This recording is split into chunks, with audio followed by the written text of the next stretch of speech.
Hi, debaters. My name is Maggie Berthiaume, and I'm the Director of Debate at Woodward Academy in Atlanta, Georgia. This is the third of three videos introducing debaters to the 2025-2026 policy debate topic.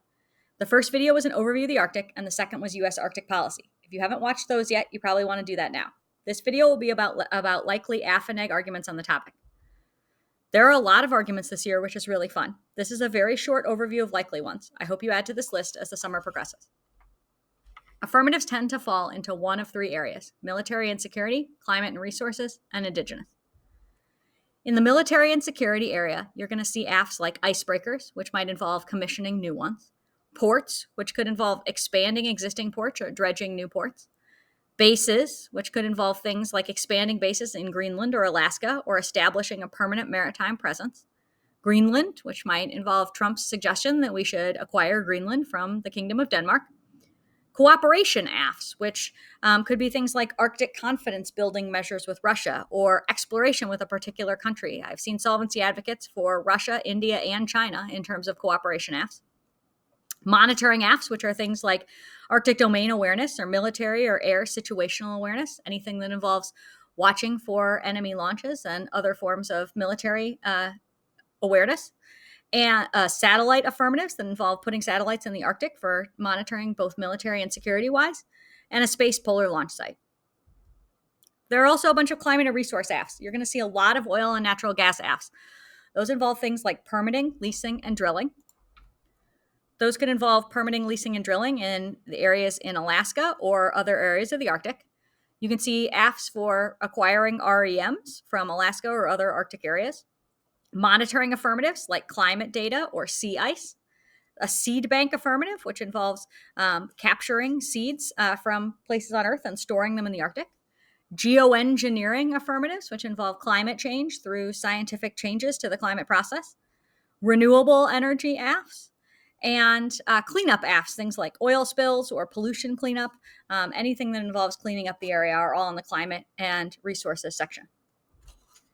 There are also a number of indigenous AFs we're likely to see. They tend to fall into three categories. One involves research, so that involves learning about the history of indigenous people in the area, doing research and in the exploration area of their histories and their stories. One involves languages, which involves exploring and preserving indigenous languages. And one involves policymaking, which would involve incorporating indigenous perspectives into Arctic policymaking.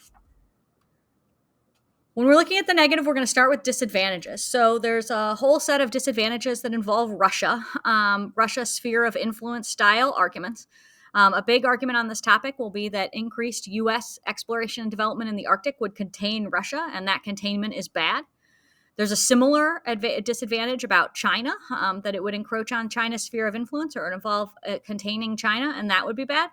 There's also a combined Russia-China disadvantage that says that increased U.S. exploration and development in the Arctic region caused Russia and China to get closer together, which is bad.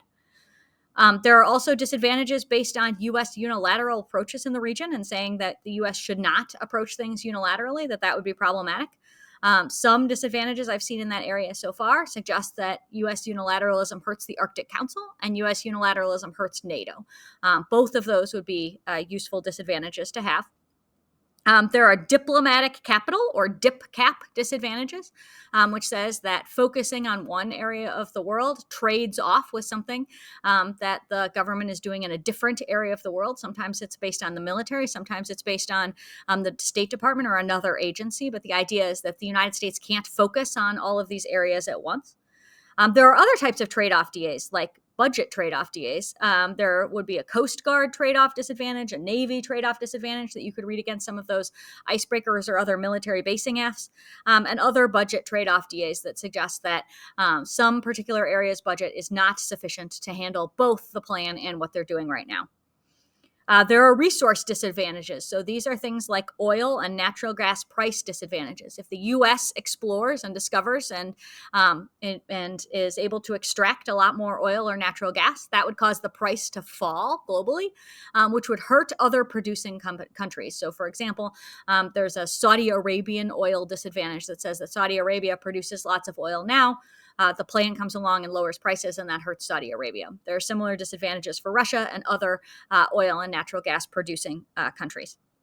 There are soft power disadvantages, which would say that U.S. soft power is bad in the area, or that other countries' soft power is good in the area. And in both cases, that would the U.S.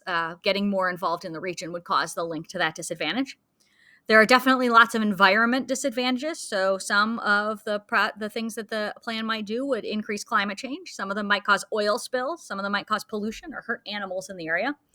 And finally, there are politics disadvantages, both United States and other countries. I've seen a Greenland politics disadvantage, which seems like it'll be pretty interesting. But there are also US-based politics disadvantages. And one of the interesting things about this topic is that the links aren't all unidirectional. And what I mean by that is that some proposals in the Arctic are very popular with Congress, and some would be very unpopular. And so politics disadvantages, you'll have to think carefully about which way to read them on this topic. In terms of critiques, security critique is definitely going to be a big one on the topic. That says that the way the United States or the way the plan, in particular, the way the affirmative approaches the concept of security, securitizes, meaning takes an issue that's not necessarily a military or security issue and makes it a military or security issue. A lot of times, security critiques argue that that's sort of a self-fulfilling prophecy, that if you portray a country as a threat, it will become a threat. So that's what that critique says. There are other international relations critiques, some based in feminism, some based in race. There are lots of international relations style critiques that criticize the way the United States gets involved in other countries in the world. There are coloniality or settler colonialism critiques if the plan does exploration or development of a particular area of Alaska that's currently under the domain of indigenous groups, then there's definitely some arguments there that could be problematic and is not something that the government should do. And so that would be a settler colonialism style critique. And then, as always, there are capitalism critiques. In this case, probably mostly based on the development side of the topic, where development means economic development. And so as the United States develops the Arctic, if they do so economically, then that would cause concerns for capitalism. In terms of counterplans, there are some alternate actor counterplans. One would be to just have Alaska do the plan. So instead of a state's counterplan, it would be the state counterplan. The state of Alaska does the plan. They have a number of resources and could do a lot of the things that might be involved in exploration and development if it's only in the area of Alaska. There's a Canada counterplan to have Canada explore or develop the issue instead. There are multilateral or other cooperation counterplans that say that the United States should not do so unilaterally by ourselves, but we should develop or explore the Arctic in concert with another group, maybe NATO, maybe the Arctic Council, maybe a particular country that's an Arctic state. There are consultation counterplans saying that the United States should ask another body whether to do the plan. Whether it's a good idea or a bad idea to do the plan. Two I've seen so far involve consulting the Arctic Council and consulting NATO. And finally, there are private sector counterplans. A number of these affirmatives could be done by the private sector. They would not require government action. And so you could have a counterplan to have a private sector. In terms of topicality, mostly we just sort of have topicality questions at this point, and that's, I think, a good way to think about this. One is whether exploration has to be boots on the ground, or can exploration be from afar? Can you explore something, for example, from a satellite? Or do you have to, be in the Arctic physically in order to do exploration? Another one is, does exploration have to be physical at all? So for that one, we're talking about, does learning about the Arctic, is that exploration of the Arctic? Is talking to people in the Arctic exploration of the Arctic? I'm not sure, but there are some definitions that go both ways on that. Another question is whether development has to be physical. Can you develop something without doing any physical interaction with the Arctic? And whether development has to be economic. Some definitions of development define it in a very capitalist way, saying that development is sort of the capitalist concept of building something up economically. But not all definitions say that. Some say development means just more in the area. And finally, another big one I think will be whether it means the United States can't contract out exploration and development, or whether they would be able to do that. This has been a series of lectures on the 2025-2026 Arctic Exploration and Development topic. Happy debating.